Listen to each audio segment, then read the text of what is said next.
नमस्कार, सुप्रभातम। विद्यार्थियों, आज की कक्षा में हम है वह हिंदी साहित्य का अपना जो प्रथम पाठ है कबीरदास, उस कबीरदास जी के पदों की है वह बात करने वाले हैं। कबीरदास जी के यहाँ 2 पद दिए गए हैं, जिसमें जो प्रथम पद है उस प्रथम पद के अंदर है वह आत्मा और परमात्मा दोनों की एकता के ऊपर है वो बल दिया गया है। दोनों एक ही है, ऐसा संत कबीरदास जी का कहना है, जिसे उन्होंने एक है वह प्रतीक के रूप में है वह लोगों के बीच में रखने की कोशिश की है। और वो प्रतीक है कमलिनी नाल नलिनी के माध्यम से और सरोवर के माध्यम से। जब हम दूसरा पद पढ़ेंगे विद्यार्थियों, उस दूसरे पद के अंदर है वह जब है वह ज्ञान रूपी आंधी आती है, तब हमारे अंदर जितने भी कुबुद्धि होते हैं, बुरे विचार होते हैं, मोह, तृष्णा, लालच, ये सारी चीज़ें हैं वो नष्ट हो जाती है। ऐसा संत कबीर ने अपने पदों के माध्यम से बताया। आइए अब हम है वह संत कबीर का एक पद उसका है वह अध्ययन करते हैं। यहाँ पहला जो पद दिया गया है विद्यार्थियों, वह दिया गया है, अरे काहेरी नलिनी तू कुम्भलानी, तेरे ही नाली सरोवर पानी, जल में है उत्पत्ति जल में है वास, अरे जल में नलिनी है तौर निवास। है ना तली तपती न ऊपरी आग, तौर हेत कहूँ कासिनी लागी, कहे कबीर जे उद की समान, ते नहीं मुए हमारी जान। विद्यार्थियों, इस प्रस्तुत पद के माध्यम से संत कबीरदास जी ने जिस बात को स्पष्ट करने की कोशिश की है वह बात है विद्यार्थियों, आत्मा और परमात्मा की एकता के बल के सिद्धांत को है वह उन्होंने अपने इस पद के माध्यम से स्पष्ट किया है और कहा है कि आत्मा और परमात्मा जो है, आत्मा व परमात्मा ये अलग अलग नहीं है, ये अलग अलग नहीं है, ये दोनों क्या है, ये दोनों एक है। इस बात को है वह उन्होंने अपने इस पद के माध्यम से बताने की कोशिश की है। उसके बाद में उन्होंने कहा कि जब एक जो जीव आत्मा है, जब है वह जीव है या जीवात्मा है, जब जीवात्मा सांसारिक विषयों के अंदर है वह आसक्त हो जाता है, सांसारिक विषयों में आसक्त हो जाता है, तब वह जीवात्मा अपने को परमात्मा से क्या समझता है, परमात्मा से भिन्न समझने लगता है। अब वह जीव है वह सांसारिक विषयों में आसक्त होने के कारण है वह अपने स्वयं को परमात्मा से भिन्न समझता है और मृत्यु के डर से क्या रहता है, भयभीत रहता है। वह मृत्यु के डर से क्या रहता है, भयभीत रहता है। इस पद के माध्यम से कबीरदास जी ने है वह यहाँ पर 2 प्रतीकात्मक अर्थ लिए हैं, प्रतीक के रूप में जो मनुष्य को समझाने के लिए है वह उपयोग किया गया है कि आत्मा और परमात्मा दोनों भिन्न नहीं हैं, दोनों कैसे हैं, एक हैं। आइए पद को पढ़ते हैं। उससे पहले मैं प्रतीक आपको बता देता हूं किसके लिए किस प्रतीक का उपयोग किया गया। तो यहाँ पर विद्यार्थियों जो यह नाली शब्द लिखा हुआ है और एक यह सरोवर शब्द लिखा हुआ है, ठीक, इस नाली शब्द के लिए है वह यह हमारी है विद्यार्थियों जीवात्मा है। क्या है, जीवात्मा। नाली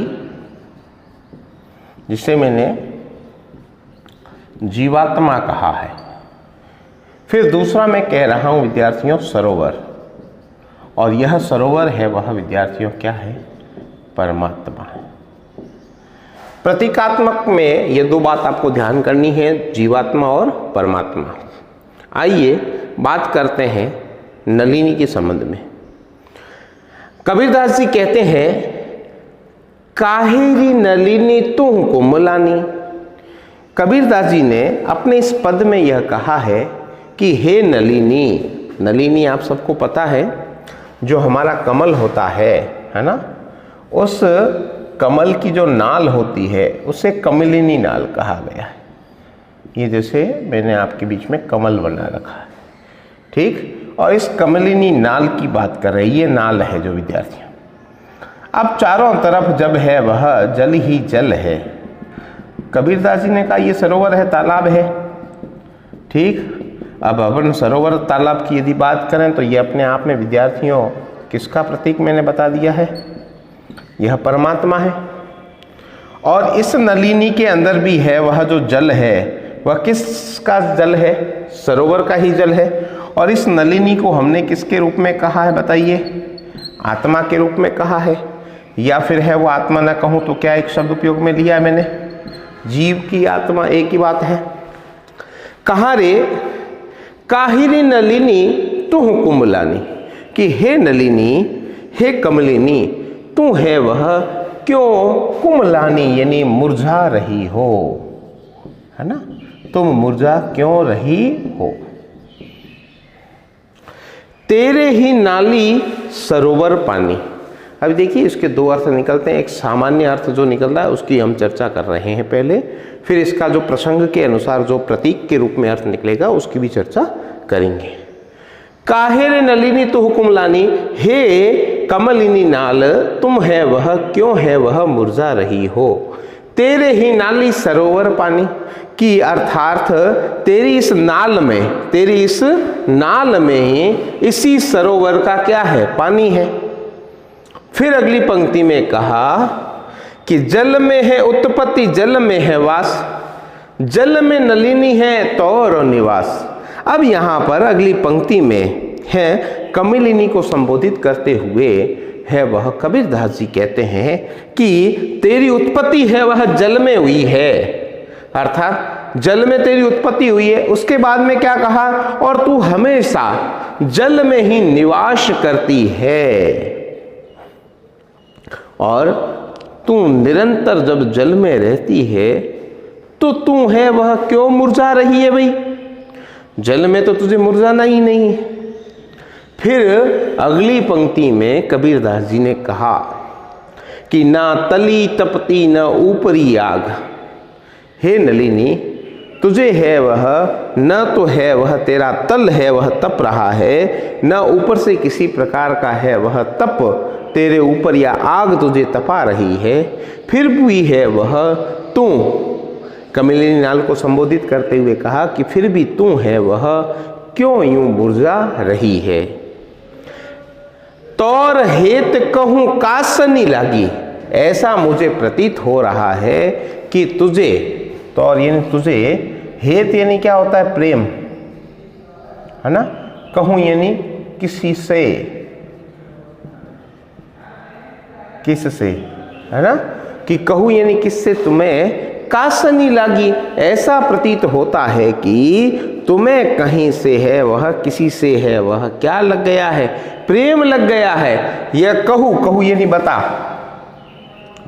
कहूं ये नहीं बता, और किससे लगी या लगा है। ऐसा लगता है न तो तेरे ऊपर कोई तल है वह तेरा तप रहा है, न ऊपर से कोई आग आ रही है, फिर भी तुम मुरझा रही है। मुझे सो ऐसा प्रतीत हो रहा है कि कहीं पर तुझे किसी अन्य चीज से प्रेम तो नहीं हो गया। यहाँ प्रेम होने का मतलब किससे है? यानी कहीं तो ऐसा तो नहीं हुआ कि सांसारिक जो विषय है ना, सांसारिक विषयों में तुझे है वह आसक्ति तो नहीं हो गई है। क्लियर? यहाँ पर किसी से प्रेम होने का मतलब है सांसारिक विषयों से तुझे किसी से आसक्ति तो नहीं हो गई है, इसी के कारण तुम धीरे धीरे है वह क्या कर रही है? मुरझा रही है। कबीरदास जी कहते हैं कबीर कहते हैं कि जो ज्ञानी पुरुष है विद्यार्थियों, कहे कबीर जे उदकी समान, उदकी का मतलब होता है विद्यार्थियों जल, ते नहीं मुए हमारे जान। इसका मतलब समझने की कोशिश करना। कबीरदास जी ने कहा है कि जो व्यक्ति ज्ञानी है ना, और वह ज्ञानी व्यक्ति है, वह आत्मा और परमात्मा में क्या नहीं करता है, भेद नहीं करता है, ठीक है ना। वह पुरुष अपने भीतर और बाहरी जो भी है, वह देखिए यहाँ भीतर यानी आंतरिक नाल का पानी और बाहर सरोवर का पानी, दोनों की जल को एक जैसा मानता है। क्या मानता है? एक जैसा मानता है। वे कबीरदास जी कहते हैं हमारे मत के अनुसार ते नहीं मुए हमारे जान, वे व्यक्ति है वह कभी भी मृत्यु को प्राप्त नहीं कर सकते हैं।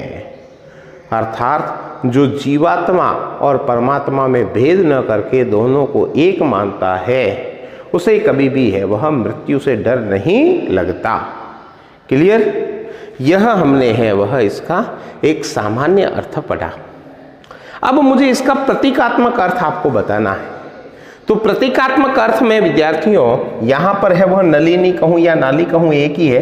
यहाँ पर हम है वह उपयोग में लेंगे विद्यार्थियों, यह है जीवात्मा। क्या है? जीवात्मा। और ये जो सरोवर है विद्यार्थियों, इस सरोवर को हम कहेंगे परमात्मा। अब प्रतीक अर्थ की बात करते हैं तो कबीरदास जी ने कहा है कि हे जीवात्मा, तू इतनी काहे को है वह कुमला रही है, यानी दुखी हो रही है, ठीक है ना।